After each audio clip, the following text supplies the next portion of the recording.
Todas as religiões que conhecemos possuem rituais, seguem liturgias. O livro de Urântia, com suas 2.097 páginas, falando, em sua maior parte, de assuntos espirituais, nos traz alguma religião? Uma pessoa que lê o livro de Urântia sistematicamente segue algum rito? O que eles fazem?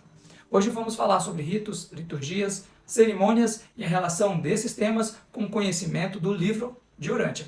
Se você se interessa por temas como este, então eu te convido a se sentar confortavelmente, abrir sua mente e se juntar a mim nesse raciocínio com base no livro de Urântia.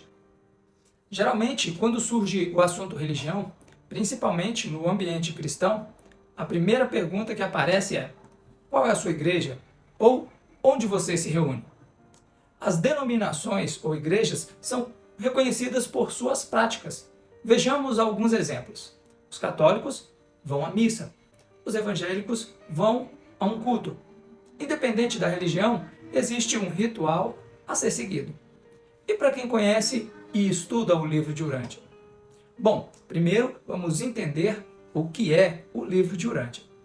O livro de Urântia é uma revelação. Isso significa que a missão dele é trazer informações que não eram conhecidas por nós. O objetivo dessas informações é nos ajudar a compreender o passado, correlacionar com os fatos presentes e seguir entendendo como as ações presentes influenciam e moldam o nosso futuro. Outro objetivo é mostrar que a realidade é mais ampla do que parece. As principais explicações do livro de Urântia abrem as portas do nosso entendimento e dizem respeito a diferentes níveis de realidades e manifestações de personalidade, e também de graus ou estágios de manifestação da realidade. Basicamente, para entender o que o livro quer nos dizer, nós precisamos estar cientes que a realidade se manifesta em graus físicos, moronciais, que é um nível que existe entre o material e o espiritual. E, por fim, o nível espiritual. Quando entendemos isso, podemos começar a refletir sobre temas importantes e vitais, como a evolução e sobrevivência da personalidade. Sem entender que este estado atual, físico que estamos, é apenas o início de uma jornada potencial, não conseguiremos desfazer a confusão que existe em nossas mentes sobre os propósitos universais de Deus e, dessa maneira, nunca entenderemos a verdadeira religião. Mas, Adriano, não estamos falando de ritos e cerimônias? Sim, estamos, porém, sem entender o básico, fica incompreensível. Então, vamos ao básico bem resumidamente. O livro revela que Deus, o Pai Universal, é a primeira fonte e centro de tudo que há. Deus habita em uma área fora do tempo e espaço, uma área composta por um grande planeta, se é que eu posso chamar assim. Esse planeta é conhecido como Paraíso, que é rodeado por um universo composto por 1 bilhão de mundos habitados por seres inteligentes e perfeitos. Esse local está fora do tempo e espaço. Seu status é eterno. Tanto Deus como as personalidades que foram criadas nesse ambiente são perfeitos. Tudo no paraíso e no universo central são eternos e perfeitos. Lá não há erro. Por outro lado, temos os universos que compõem o tempo e espaço. Eu entendo o tempo e espaço como um local de existência onde se pode registrar decisões. Nossas decisões, por exemplo, são feitas em um dado tempo e um dado local. As personalidades que são criadas nos universos que compõem o tempo e espaço são criadas imperfeitas, não perfeitas como as personalidades do paraíso e do universo central. Essas personalidades imperfeitas do tempo e espaço são chamadas de personalidades evolucionárias, pois elas têm o potencial de evoluírem e o fazem quando conseguem entender padrões de conduta e valores morais elevados e decidem abandonar padrões menos elevados por padrões mais elevados. Os padrões elevados e perfeitos são um retrato do Pai do Paraíso e do Universo Central. Eles são padrões perfeitos e não mudam. As personalidades imperfeitas aprendem esses padrões com as personalidades vindas da perfeição. De maneira simplificada, as personalidades perfeitas têm a missão de informar, orientar e treinar os seres imperfeitos nos padrões perfeitos de onde eles vêm.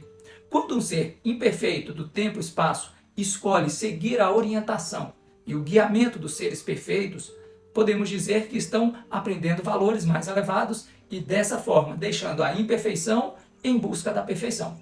Nesse caso, eles ascendem de nível pessoalmente e suas ações geram consequências positivas no ambiente material que vivem. Os seres perfeitos também são beneficiados nesse processo. Eles evoluem experiencialmente ao ter contato com seres imperfeitos e compreendê-los. Para atingir isso, eles precisam descer do seu status de perfeição até o status de imperfeição dos seres criados. Um processo contrário ao ascendente. Um processo onde os seres perfeitos descem até a criatura imperfeita é chamado de processo descendente. Dessa forma, os universos do tempo e espaço se tornam o palco onde a perfeição dos universos eternos pode ser recriada através do trabalho da divindade perfeita e a cooperação das criaturas imperfeitas.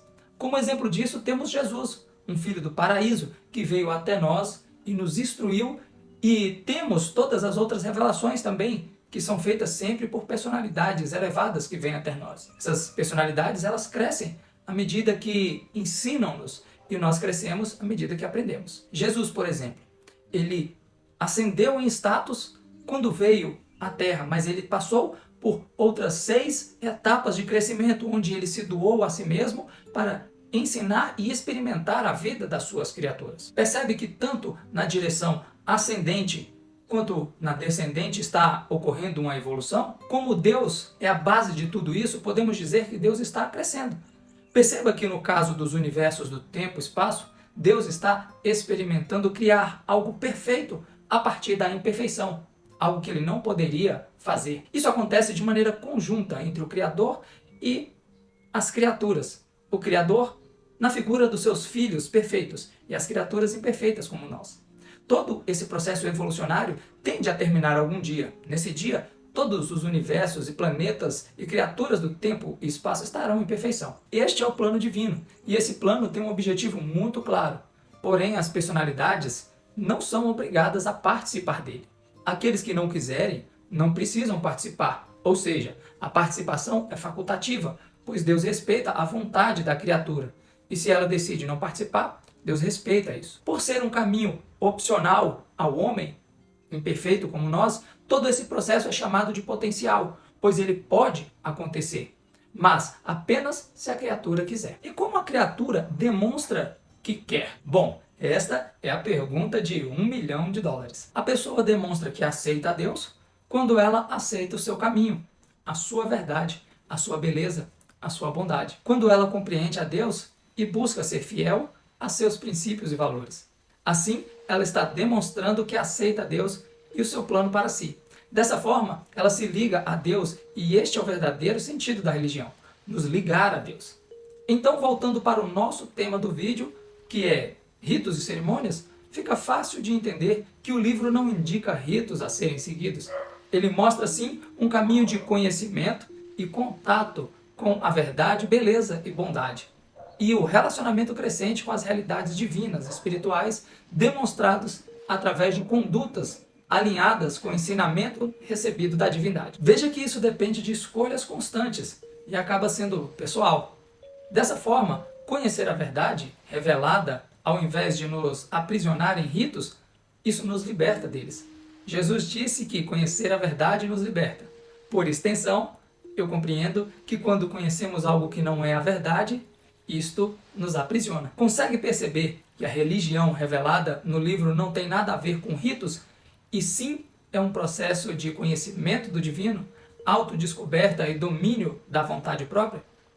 A verdadeira religião seria demonstrar todo este crescimento constante em nossa vida, vivendo e servindo uns aos outros. Percebe que a verdadeira religião seria um estilo de vida e não um ritual ou cerimônia? Isso faz sentido para você? Bom, meus irmãos e irmãs, esse é o raciocínio que eu queria trazer para vocês hoje. Tem muito material aqui para você pensar e digerir. Caso precise de ajuda para compreender mais profundamente, eu recomendo a leitura do livro e também o espaço dos comentários abaixo. Eu procuro dar atenção a todos eles. No mais, eu preciso pedir a sua ajuda para tornar esse canal conhecido, para que essa mensagem chegue a mais pessoas. Se isso fizer sentido para você, Então eu peço que siga apenas um ritual. O ritual de se inscrever no canal, curtir, comentar e compartilhar com seus amigos, para que o YouTube entenda que ele é algo interessante para as pessoas e comece a nos recomendar mais. Sem mais para hoje, eu me despeço deixando aquele grande abraço.